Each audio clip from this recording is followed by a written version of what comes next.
Hey everybody, welcome to the Ronline Report. Got a great guest today. This is someone I did not know much about. I barely even heard the name, to be very honest with you guys. But now I know who he is. Everybody knows who this guy is now, and you're going to be hearing a lot more about him as the months and years to come arrive. This is new light heavyweight and overall USA champion Derek Lunsford. From How's it going? where are you at? Somewhere in Indiana, yes? Well, right now I'm still in Las Vegas, but yeah, I'm from Indiana, just in Terre Haute, Indiana. Terre Haute, Indiana. Okay. Yep. I have to say I've been to my share of national shows, and it's pretty rare that one person stands out of this whole crowd of bodybuilders. You know, usually we're talking about a couple of class winners, maybe some guy that ends up runner-up or third place. We're talking about a few people, but in this particular event, out of everybody in that show, I really only noticed you as someone who really stood out as this is a pro in the making. This guy's going to be a pro by the end of the weekend. He's going to make a good pro, and that's what these shows are supposed to be all about. They're supposed to pick out the best amateurs and find the handful, and maybe even the one guy who's going to make an impact as a pro.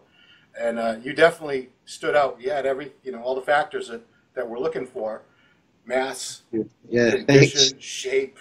Yeah, I mean, you had everything you needed. So I want everyone to find out a little bit about you. You just told me before we started recording, you just turned 24 years old a couple months ago, correct? Yep. Back in May, 24. Wow, that's excellent because as we've been talking about we were complaining a few years ago that bodybuilders are getting older and older and guys are turning pro at 35, 40, and it didn't look good for the future of the sport. But then we had guys like yourself. Reagan Grimes would be another new young guy.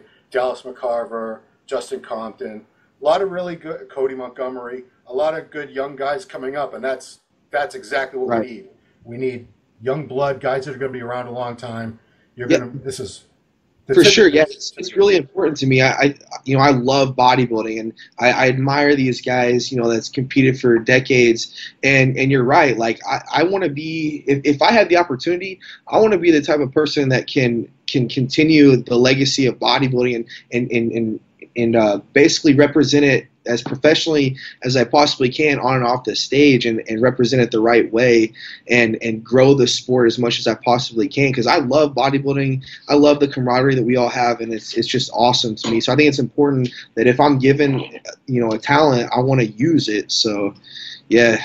Cool. All right, so let's find out a little bit about you. I want to know how you got into this. Were you athletic as a kid? Was this something that extended from other sports?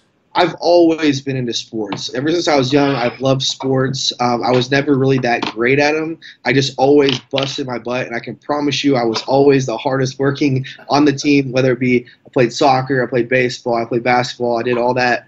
I just wasn't very talented in these. And the coaches, every year, the coach would change, but everything stayed the same. They said, if whoever works the hardest is going to get the most playing time. Well, my butt sat the bench on the basketball team. Basketball. Yeah. So I'm like, man, come on. And after about the middle school, and when I got into high school, I was like, you know what? I need something that a change. I took up wrestling, got my butt whooped. But just like bodybuilding, it's more individual. That is a sport where the harder you work, the more consistent that you are, the better that you're going to be. So I actually ended up going to college, getting a scholarship to go wrestle in college for a little bit. Now that was really shortly lived. Yeah. I decided that there wasn't going to be a future in wrestling for me, so I transferred schools. They didn't have wrestling there. I love to train and work out. I met the right guys in the gym. Let me stop you for a second, because I want you to point out that you're from Indiana. And correct me if I'm wrong, the two big sports in Indiana for kids are wrestling and basketball. That's true, yeah. All right, so I'm sorry. Go ahead. College career as a wrestler. Yeah, so yeah, it was tough, competing as a wrestler. But then, I was able to. I trained year round. I went to camps and different things. Really put my heart and soul into it, and somehow I was able to be a multi-time national wrestler. And I went to college to wrestle. And then, but I wasn't ever really just a star wrestler. I was good, but I was never a star. There was no future, Olympics or anything. So I was like, you know what? I need to go to school and figure out my life. And there was an adjustment period there when I transferred colleges. but I, found bodybuilding. I just kept training. I found, some guys who love bodybuilding, and they kind of showed me the ropes. One being, my coach now, which was a blessing. And I just basically took it. One day I was like, literally walked to the gym. I go, I'm going to be a bodybuilder. I was about 150 pounds. And these guys were like, okay, like, best of luck to you. And I'm like, no, really, I'm going to be a bodybuilder. Well, let me ask you this, Derek, 150 pounds. Yeah. But, I've known a lot of guys at your level who started out small, but you could see, anybody with the eye for it could see the structure and the muscle shapes were there. You just needed to get bigger. Did you see that, or did anyone else notice that at the time? Yeah. I don't even know who. I never looked into it, but I actually, when I started up like my Instagram or something, like I posted a picture of me, like a selfie in the bathroom after I was working out, like chest or something, and I was like 150 pounds, and somebody like messaged me from another state and was like, hey, do you compete? And I'm like, I don't even know what you mean compete. Like, what's competing? Like, like, no, do you do like physique competitions or bodybuilding? Or like, what? I'm like, no. And they're like, well, I've been around the biz for a long time and this and that. I still, like I said, don't have, this could have been a nobody. I don't know. But they're like, you have a really nice aesthetic look, so you should look into it. And I'm like, whatever. Like, I just like to work out, look good, I want to keep my girlfriend around, so, but then that's whenever I started getting to know bodybuilding. I was like, you know what, this is what I want to do. This is what I'm going to be. And this is what I want to look like. And it escalated so quickly in the last 3 years. I'm thankful and blessed, but I don't know, I'm still trying to wrap around my head that, this USA's and everything. So, yeah. I mean, the USA title, I just did a little retrospective on the MD site. That's a very, very big title. Obviously, we got guys like Flex Wheeler, Chris Cormier, Phil Heath, some of the very best bodybuilders that have ever been part of the sport came out of this show. So winning the overall of that show, it's a pretty good omen, obviously. And whenever I placed second last year as a middleweight, I told everyone, and I promised myself, I said, I will not do another show until I win the USA's.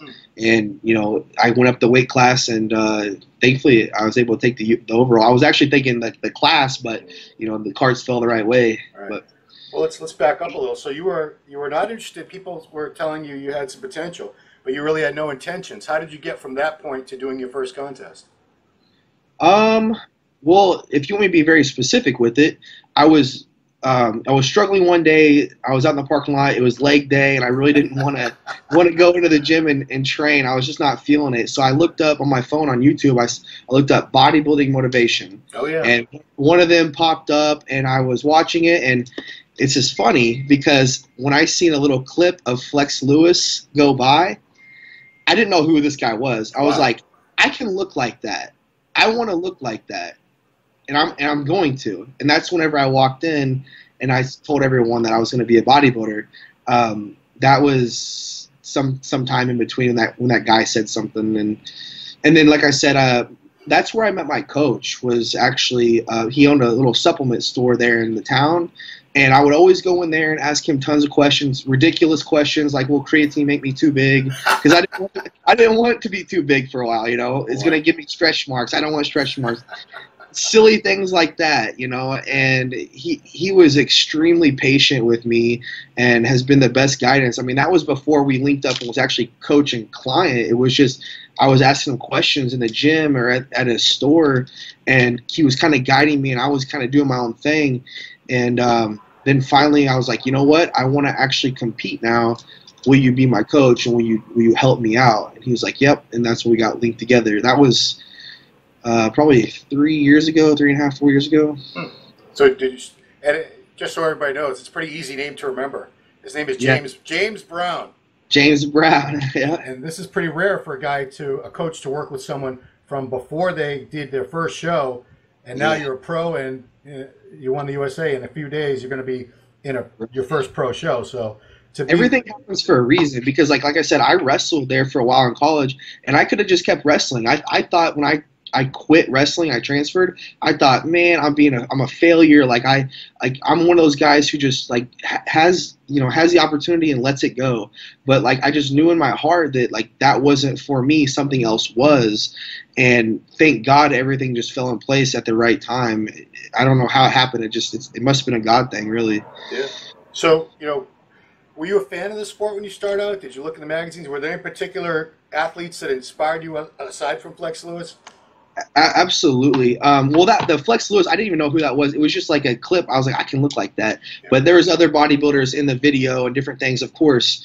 The guy I looked up to the most at the very beginning, most people looked up to him, was Jay Cutler. I mean, that was the guy. Like, I watched all of his videos, and I really like. I'm the type of person where I analyze everything, every detail, and that's whether it's my training, my diet, whatever. But like with watching the videos. Yeah, I looked at how he trained, like the motion, like the time under tension, everything about his training. I also looked at everything about how his diet was. But almost more importantly, I actually, I focused on, like, how he carried himself all day long. In every video, like, how he held himself, how he communicated and everything, like, just who he was as a person and his character. So everything about him, I soaked it in. Another guy that I really look up to still today, because he's such a genuine person, great bodybuilder, is Jose Raymond. Yeah, he's a great guy. I hope to be able to step on stage with him one day. That'd be awesome. Oh, you will. I have no doubt you will.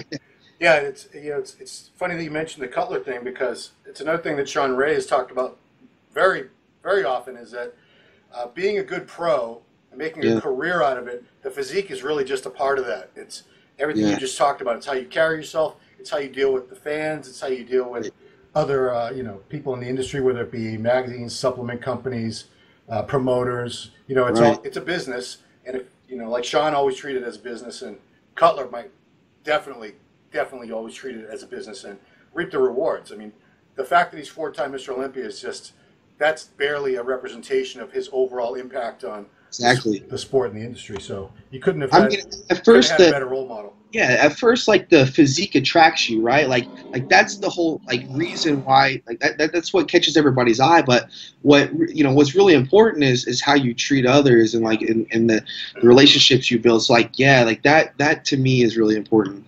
Yeah, and I mentioned Jay, but Jose's a good friend of mine, and he's someone that anyone who's ever met him has come away just like, wow, what a cool guy, because he'll stay at these meet the fans things an hour after everyone else has left, just to make sure everybody got their autograph, got their few minutes to talk to him, got their picture.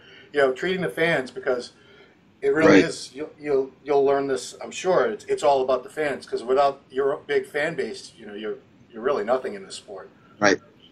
That's why these Instagram guys, they never have to step on a stage, but they have 1 million fans or whatever. That's what drives everything. That's what drives your success. Yeah, to me, it's so much more than just winning and losing. The goal, of course, is to go to win, but what else are you doing in the process?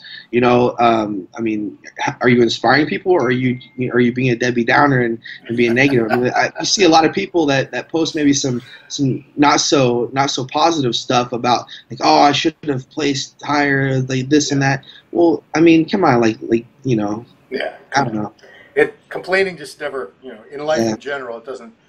It's not just about winning and losing. This is what I'm saying. So this progression that you've made is pretty amazing. 2015, you were the Junior Nationals welterweight champ, so somewhere around 165, I'm guessing. Yeah, actually, it was in the 150s. Wow. Okay. Yeah. Impressive, because next year you come back to the Junior Nationals, win that as a middleweight, win the overall title as a middleweight, which is pretty unusual in itself. As you know, it's usually light heavy, heavier. The super heavy wins the overall in any national show. And then you did the USA last year, like you said, runner-up. Right. Had that been the Nationals, that would have been a pro card for you. But USA class winners. Right. And then this year, you come back full-fledged light heavyweight, very close to the upper limit of the class. And I'm sure by the time you stepped on stage, you were well over 197.6. But 208. Yeah, I'm guessing you look pretty full, so I'm guessing you filled out a bit. So tell me how you managed to do that, because that was this has really been a 2-year span. You went from like high 150s to high 190s, low 200s. Just, I mean, basically, I just stay consistent on my eating and my training. Like, I love to train. As soon as I got done, with the competition this weekend, I woke up, I did my morning cardio, and then I trained legs yesterday. Wow. I did my morning cardio this morning. I'm getting ready to go after this interview. I'm going to go train back. You know, I love to be in the gym. I love training. Yeah. The food, people complain a lot about dieting and how the food's just bland, but I love I love clean food. I just love food. I could eat like pans of chicken. As a matter of fact, that's usually what happens after shows is I just eat pans of chicken. No, I went out. This is funny, real quick. Yeah. I went out for my cheat meal on Saturday night, you know, celebration, and went to a really nice restaurant. And I'm just sitting there. I'm like, what do I want? I didn't want any dessert. Wow. Yeah, I didn't want any dessert. I didn't eat anything. I go, I think I'll take 3 chicken sandwiches. And I ate like 3 chicken sandwiches. So I don't know. For some reason, I'm weird. I like the cleaner food.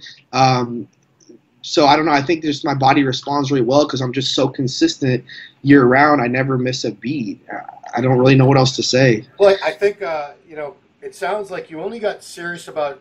I'm sure you trained a little bit with weights for wrestling, right, over the years. Oh, of course, that was a great base for sure. But the training is altogether different. So how long would you say you've been, you know, training like a bodybuilder and eating like a bodybuilder?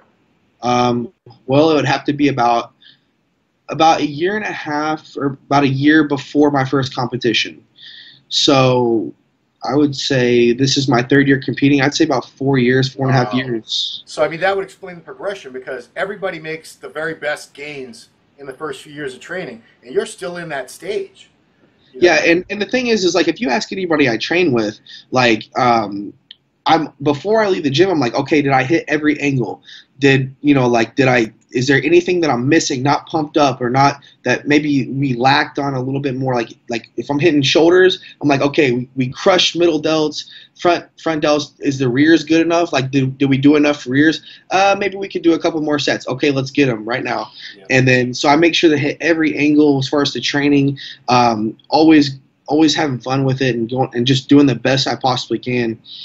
Always. Tell me a little about your coach and like his style of coaching. You know, how often does he check on you? Does he need to motivate you? Are you self-motivated? Just tell me about the whole relationship you guys have as coach and client. Listen, I am so like I said, just like so zoned in and like I want everything to be to the T that probably most coaches couldn't handle me.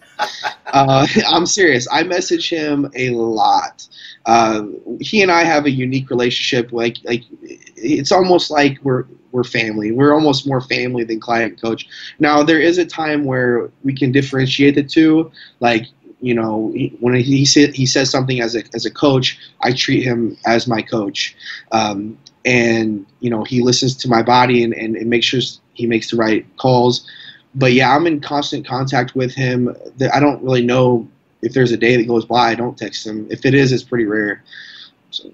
Well, you know, it's one thing about coaching that people have remarked on is it takes usually at least one show, if not a couple, to learn how somebody responds. And you know, you think that's a real advantage is the fact that he's known you he's worked with you for every show. So not mistakes, but anything that didn't quite work out right has probably already been eliminated out of.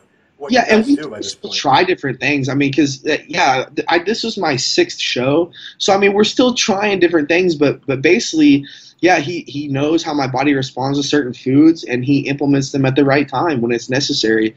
I think what makes him so special, and not even just like for me, is that he's extremely patient. And he's very attentive to all of his clients, and he cares. I see this guy like. He probably cares more than the client does sometimes. I'm serious. There's certain clients that probably care less than he does. I mean, this guy, he was here with me this weekend, and he had some other clients and stuff, and he was like really into his other clients, like, you know, like not, I don't want to say stressing, but he's just like, okay, I want to make sure that this happens at this time and blah blah. And you know, like because we're staying at different hotels, and so he's trying to make sure that everybody, not just me, but everybody is on point. So I think that is so important, that how patient he is and how attentive he is to all of his clients. So that's not me trying to promote him. That's just me just being honest, because he's a great guy, a great person. So I imagine if he wasn't, you would have ditched him by now and found somebody else. I mean, I don't gain anything from him having more people or anything. So I just okay. So I was looking, stalking your social media, trying to look at what we're going to talk about today, and I see a picture of you being on a hospital gurney in January, and talking about cutting through your abs. So apparently you had a hernia. How did you end up getting that, if you know? And tell me about the surgery and your recovery period, and how you bounced back from a hernia operation in mid-January to winning the USA at the end of July. Yeah, I actually had the hernia way longer than what I should have. It just kind of developed more and more and more noticeable, and kept sticking out more and more and more. So by the time that, I did the competitions last year, it was just, I needed to get it taken care of ASAP. So I should. I'm sorry, when you say noticeable, was it one of those belly button ones? Yeah, it was like umbilical hernia. Okay. It wasn't crazy bad, like blown out, but it was getting worse all the time. And especially going into the off season, I'm starting to eat more food and train a little harder. So it was like, okay, we need to get this done. But I didn't want to do it like right after the show, because I wanted to rebound okay and like use a little bit of that time to grow muscle tissue. So in January, I had the surgery right before I started this year's prep. And it's crazy. We talked earlier about how much weight I've gained and our goals for each year. When I stepped off the stage last year as a middleweight, it was tough for me to get to that weight class. I want to make sure that it's tough for me to get to the light heavyweight class. And James looks at me and he goes, with a dead straight face, he goes, or heavier. I go, well, the weight class is 190, 198 and a quarter. He goes, I know what the weight class is, or heavier. And I was like, oh shoot, like you're trying to push me to go to heavies. So really, I think if we could have had that extra 6 weeks of me not having that surgery, I probably would have fell into the heavyweight class. But it was kind of a blessing in disguise. It gave my body a rest, came back, and I dropped down to the light heavyweight class, and everything fell in place. So, when you say that, did you have to, a lot of guys out there have had hernias. What was the process of returning to training like? How long did it take you to get back to doing exactly what you wanted to do in the gym? I don't recommend this, okay? But, okay. Don't try this at home. The doctor said, I asked him, how's this plan sound to you? Because this is okay with me. The first 2 weeks, I don't train. After that, I go a little bit light, and then I go full force after 4 weeks.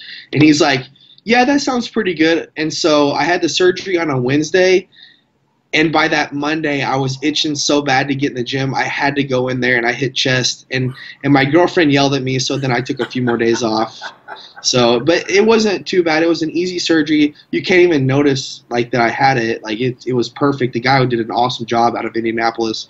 And basically I was right back in the gym training. Now, I wasn't going heavy. I was really just kind of just pumping it out and just doing a little bit of squeezing for the first few weeks. But basically after a month, I was rocking and rolling again. Okay. Yeah, it's interesting that you say, you could have been a heavyweight, but honestly, looking at all seven class winners, and this is including the heavyweight and the super heavyweight, you stood out as the biggest guy on stage, because you said you're 5'6" on a good day. Yeah. And I mean, 208 you weighed in at 197.6. By the time you filled out a little, you think you were around 208 for the judging? Because it was a Friday-Saturday show. Yeah. That Friday, I was probably 202, 203. And then at that night show, I was 207, 208. Or the other finals. Was this your first 2-day show? Well, no, because I did USA's last year. But other than that, yeah. So, I know the Olympia's like that. A lot of shows are like that these days. It's got to be a little extra challenging trying to hold your peak for a whole other day, because the peak is a very tricky little window. So, especially because the weigh-ins are the day before, so that's like 3 days. Yeah. So, I mean, how tricky was that? Were you concerned? Were you like checking constantly to make sure water and carbs and salt, everything was not going out of whack? Yeah, he and I were hip to hip the whole weekend. I mean, he was always there watching me. So like, every hour or two, he was we were posing and we were adjusting food accordingly and water, but it wasn't. I don't know. I just put all my faith that James is giving me the right protocol, and I just don't think about it. I just do it. I know if I do it, everything's going to turn out fine. So I just listen to him. I don't question anything. I think that's one thing that a lot of especially the national level guys, there's a problem there with a lot of those guys that could go to the pro ranks, yeah, but they just end up slipping up right at the end because they just think, okay, my coach. I don't know. They listen to their coach for the last few months, yeah, and then the day before they're like, okay, maybe my body needs this, and then they go against their coach's recommendation, and it just kind of throws things off, and then the coach has to go, well, you did that, now we have to make up for it by doing this, and then it's just like a snowball effect. Whereas me, I'm like, whatever you tell me to do, I'll do it. Well, it's funny you mention that because a few years ago I was talking, Hani Rambod he was an MD for many years, and I used to work with him on his column. And one thing he talked about, it's because he worked with many, many different types of clients. He said there are people that are coachable, and there are just people that aren't. And one common denominator among the people that are coachable is they tend to come from very strong athletic backgrounds where they're used to being coached. They're used to a coach telling them what to do and just following orders without questioning. So, right. Do you think that's your case where you had all that coaching? Oh, 100% for sure. I mean, actually, my high school wrestling coach messaged me this week, and I haven't talked to him since I wrestled in college there right off the bat. Yeah, it's been like 5 or 6 years since I talked to this guy. He messaged me out of nowhere, and congratulating me, and I was telling him, like, man, this is partly like what you instilled in me back in high school with wrestling. Like you taught me to be coachable and work hard and be consistent, and I just took that and went with it in a different direction, definitely, I definitely think the wrestling and the coaching back in the day was for sure what set me up for this. But yeah, being coachable is extremely, extremely important. And I don't want to make this all about wrestling, of course, but no, that's fine. I was a pretty mediocre high school wrestler, as was my son. But one thing that because it's a winter sport, a lot of the football players would also wrestle in the winter. Right. And even back when I did it in the late 80s and when my son did it a few years ago, the football players on the wrestling team were constantly talking about this is so much harder than football. So right. It's they believe it's the hardest sport there is. And you get this work ethic, and especially where it translates to bodybuilding, is not only the work ethic, but I don't know how much you had to struggle to stay inside your weight class. So man. It must have been a daily thing for you. My coach said that he's never seen someone cut as much weight as me or like me, because I would lose like 8. I would be bone dry peeled and lose another 8 pounds right before weigh-ins, and then just be like freaking well above the weight class, and they're like, this is the guy I got to wrestle. Like it was kind of the same thing with the bodybuilding with wrestling. It's like, this guy's not in the right class. Right. But yeah, I mean, I don't know. I just always pushed myself to go harder, and that was one thing I was joking about this year, was that like I kept saying like, I don't think I'm suffering enough, last 2 weeks.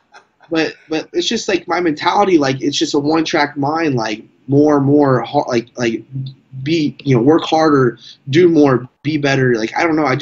It's got to come within. Like, I don't know. You can't teach that, I guess. It's just something that, it's just how my brain operates, I guess. So do you go crazy because you have that type of mind frame?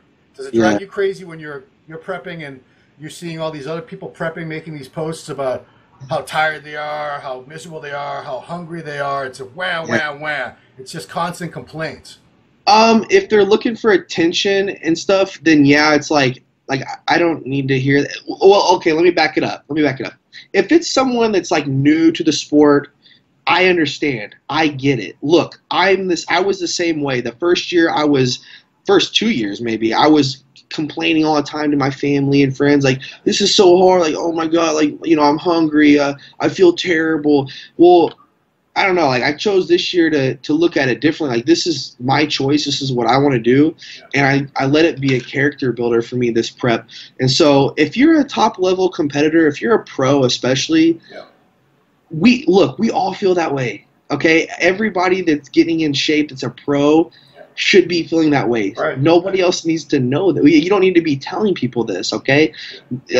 What you need to be is the best role model and be positive and encouraging and things like that. You need to be able to do this without showing how you truly feel. You know what I mean? Like, as far as suffering or whatever. Right. But like I said, if you're a new competitor, I would give a little bit of leeway, saying like, you know, I understand it does suck, you know, because some people say, you know, I've heard some guys say like, oh, if you can't handle it and if you hate it so bad, the dieting, then this just isn't for you. Well, I tell you what, if I would have taken that advice the first year, I would have quit bodybuilding, because it was too much for me. I mean, it was tough. I questioned it after my shows, like, do I want to do this again? I mean, that was tough. Like, you know, that was brutal. But you know what? I love it. At the end of the day, I love it, and it's my lifestyle, and I wouldn't change it for the world. I mean, this is just what I do.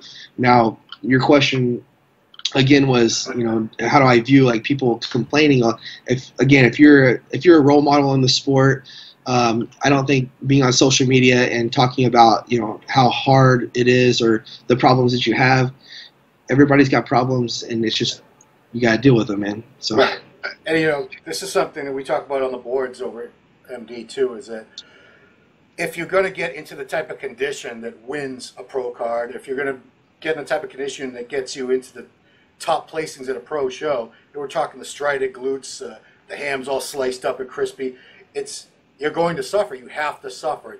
The human body is just, whatever factors you want to talk about, you still have to suffer greatly to get into that extreme condition that just human beings, our bodies are not meant to have 2% body fat and no water. Yeah, not going to lie. I mean, you know, I'll be laying on the couch and it's time for me to eat and I'm starving, and I'll wait an extra 10 minutes to get up to get my food, because it's just a struggle to stand up.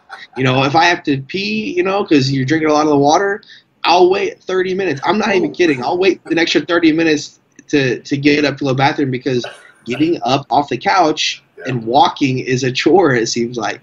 But you know, again, you don't need to be out there saying, "Oh, this is so terrible." Well, it's your choice, man. Like, do you want to do it or do you not want to do it? Yeah, the one thing is that everyone seems to post that drives me nuts is the struggle is real. The struggle is real. I see that too all the time. You know what? Because you're not in Somalia starving to death. You're not fighting in a war. You know, you're not suffering from some fatal illness. Yeah, at the end of the day, if you show up on stage and you look great, and maybe you did say that a few times, I mean, come on, you still did it. I still give you props. So, yeah. All right, well, let's talk. Let's get back to you, because you know, you did your interview right after your win outside with Sean, and told Sean a big rebel. I think that was the first that anyone heard, that you were doing the Tampa Pro. Was that something that you had in the back of your head? If I win this show, you know, obviously you knew that Tampa was the next weekend. Had you already had this sort of as a plan in your head?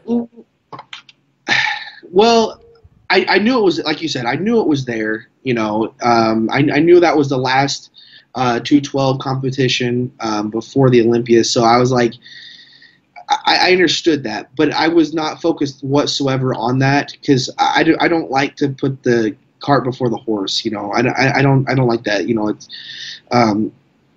I was completely focused on USA's, winning my class, hopefully the overall, and that was it. I knew that at Saturday night, that's whenever I would ask James, you know, talk to James, and either we do it or we don't do it.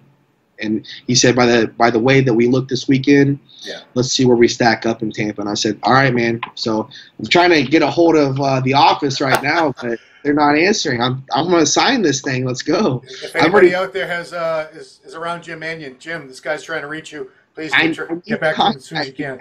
I've already got my hotel, my flight, and everything. I just need the contract and get down there. Yeah. So, you know, you need a win to qualify for the Olympia. I'm looking at the lineup that just got posted today. There's some good names in there. We've got Samuel Haddad, we've got Nam Cho, Louis Santa. I mean, there's some good guys. There's no top Olympia guys. And, you know, I say this not to kiss your ass because I'm doing an interview with you, but being objective. Because if I think people suck, I'll tell them to their face. And obviously, if I think someone's great, I'll tell them, because that's And I don't. It's, you know, you're not lacking for anything. If you bring that exact package with a little bit crisper condition, your condition was really good. Yeah. Obviously, you know, it could be just a little bit better, and that would propel you. I think, theoretically, and this is not dissing any of these guys. I have tremendous respect for all those guys competing, but I think you have as good a chance as any of them to win the show. So, thank you. Yeah. Theoretically, if that's the way things go, at the end of the weekend, you're the Tampa Pro 212 champ. Right. Do you book your flight for Vegas? Do you do the Olympia? Again, that's another question that I can't answer till after Friday night, because I don't like to think about anything else but what's in front of me. I just want to focus on that, and that's it. I don't know. Maybe people should post some stuff on the forum. Well, let me ask you this. I mean, you've looked up to these guys: Flex Lewis, Jose Raymond. Right. The top guys: Eduardo, Dave Henry, Guy. These are guys that have been around. They're veterans, and would it in your head, what would it be like? Would it be worth the experience, even if maybe the top five's probably not going to happen this year? Would you still want to be up there and be part of that experience with these guys, especially if maybe any year could be Flex Lewis's last year at this point? Right. I'll say this. I'll say this. Any show that I do, I want to come in as close to 100% as I possibly can. I always want to be at my best and improve every show. If I can't do that for the Olympia, again, this is theoretical. I don't like to look ahead. If I can't do that, then there's no reason for me to be there. However, it is such an honor to be the Olympia. That's the most prestigious show in the world. I mean, that's what everyone's gunning for. Yes, it would be such an honor to stand next to those guys. But again, I want my best package against their best package, and if I can't do that, then it's not fair. It's not right. But yeah, I mean. Let me back up. When I said I want to take that back, what I said about the top five, because if you said last year it's ridiculous for someone to turn pro and then the same year be like as high as second place at the Olympia, which has happened in the past with guys like Flex Wheeler, Kevin Levrone, but it happened last year in the 212s. Ahmad Ashkenani, he comes out of, and this is kind of an eerie similarity here, because what did he do? He turns pro earlier in the season. You're close to the show. Tampa Pro is his first show, wins that, goes to the Olympia, second place, first time out of the box. So it does happen. It's this whole thing about you need to pay your dues and this and that, politics. I think that proves. I could list a million examples that prove that's a bunch of shit, because if you look good, if you're good enough, that's all that really matters. Listen, the judges see what the judges see, and that's it. Right. I mean, they do their best. I mean, listen, think about how many people they have to see, not just in one weekend, but in a whole competition year. I mean, that's a lot of judging, and so I think that ultimately they do a phenomenal job, and they don't get the props that they deserve, really. And I think I've probably complained about them, or maybe I've agreed with people that complain with them. Now that I haven't been to too many national shows before I took this job on. Certainly, I've been to them, but I didn't sit there in the pit the whole damn time. And I see these judges have to look at, sometimes like the Nationals, 1,000 people now. They rotate judges, but these people are still there for hours and hours on end. And no one's ever happy with their decisions unless they won. Everyone else Yeah. So that's why, like I said, to me, bodybuilding is more than just first place, second place, third place. It's yes, that's the goal, but then there's more to it too. Yeah. All right, let's talk a little bit about the rest of your team. Before we get to the family members, you have a couple good sponsors. I see the shirt that I've seen Evan Centopani wear many times, and you're also filling out in a similar way. So how long have you been with Animal? How did that come about? We just got hooked up last week, or this week, really. It was official this week. I'm so blessed and thankful and honored to be a part of the team. I mean, they're the best team. I mean, anybody that knows bodybuilding knows Animal. Yeah. So, they're great guys. I'm going out there after the Tampa show. I'm flying out to New Jersey to meet them all and hang out and do some videoing and photo shoots. But yeah, I actually, to be a little bit more specific, I met Ed Connors at Junior Nationals this year, and he was impressed by our conversation and things, and so he sent an email to the guys at Animal, and when they gave me a call, they were impressed also with our conversation, and I was really impressed with what their true values are, and so I think that what they believe in and what they're doing was exactly what I want to do, and we just clicked. It was perfect. I mean, like I said, guys, use me. I want to be out there. I want to do like the things that you guys have been doing. This is exactly what I want to give back to the sport of bodybuilding and fans. So I'm super excited. I'm super thankful and blessed that they had the faith in me to pick me up before the show. Yeah. Some people were like, "Oh, you should have waited till after." I'm like, well, these guys, like they approached me before. You know what I mean? I had some other people too, but you know, I don't know. I'm very happy and very thankful with how the direction things are going. So, I'm actually more envious of your other sponsor, Ma Nutrition Meals, because it's MAW Nutrition Meals. Because personally, I hate the only part about dieting. I don't really mind the deprivation, all that, but cooking all that damn food and eating all that. So they have prepackaged meals that you just crack open a box like 6 times to 7 times a day. Yeah, Mike from Ma Nutrition, they're from Chicago. Man, he has been a godsend. He's been such a blessing. He ever since the start of my prep, I don't think I've eaten any other food besides what he sent me.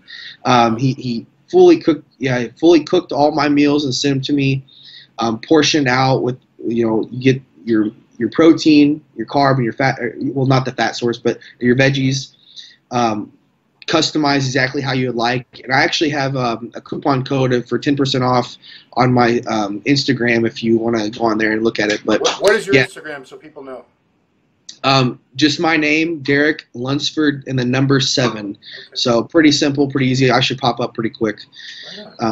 But yeah, I got a coupon code on there. But yeah, they're huge lifesaver. He sent all my meals here this weekend too, which is awesome. So thank you. I've been criticized for not asking about this before, the diet and stuff. I definitely don't want you to have to go on for an hour about this. But generally speaking, what do you diet?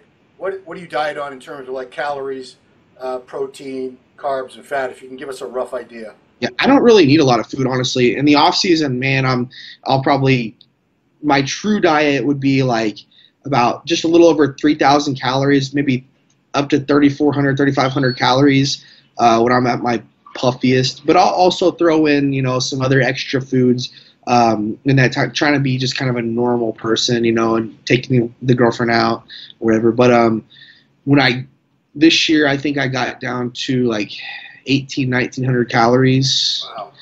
So, but then you got to think too, my body was just burning through it there at the end. I don't know if you see any of my posts on Instagram and Facebook, but I was getting refeeds twice a week. Pizza from healthier pizza, pasta refeeds and things like that. So, 1,900 calories, but the extra refeeds too as well. So, what do you weigh in the off season? How close to contest condition do you like to stay?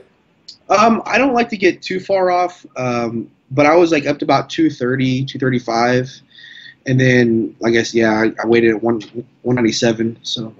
I mean, if you're accounting for water and stuff, you really stay. Yeah. Sounds like about 20, 25 pounds of contest weight.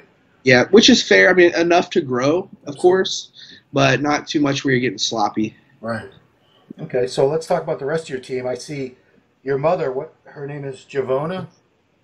She's in a million of your pictures. It looks like she's in all your shows. Amazing. So what part does she play in this whole bodybuilding journey of yours? She's the queen bee.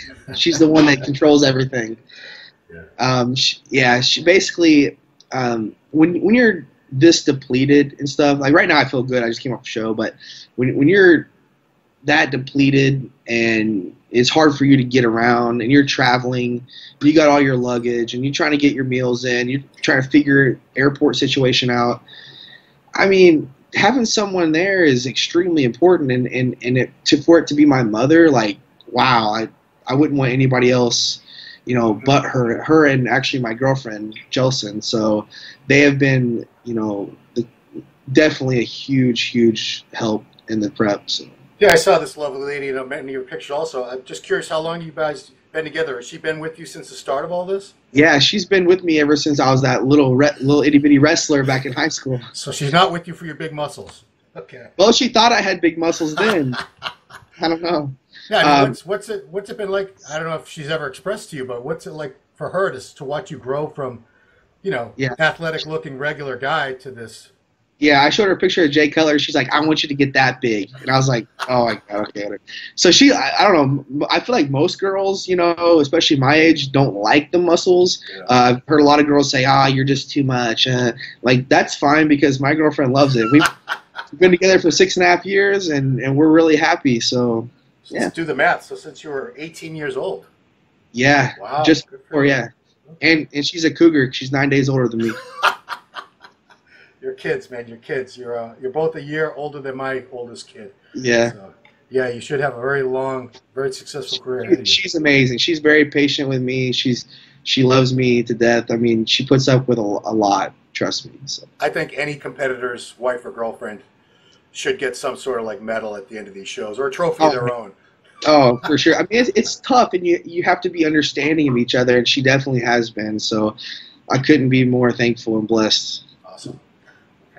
Well, I'm going to wrap it up because we're going to see you in a few days if Jim gets back to you, which I'm sure he will.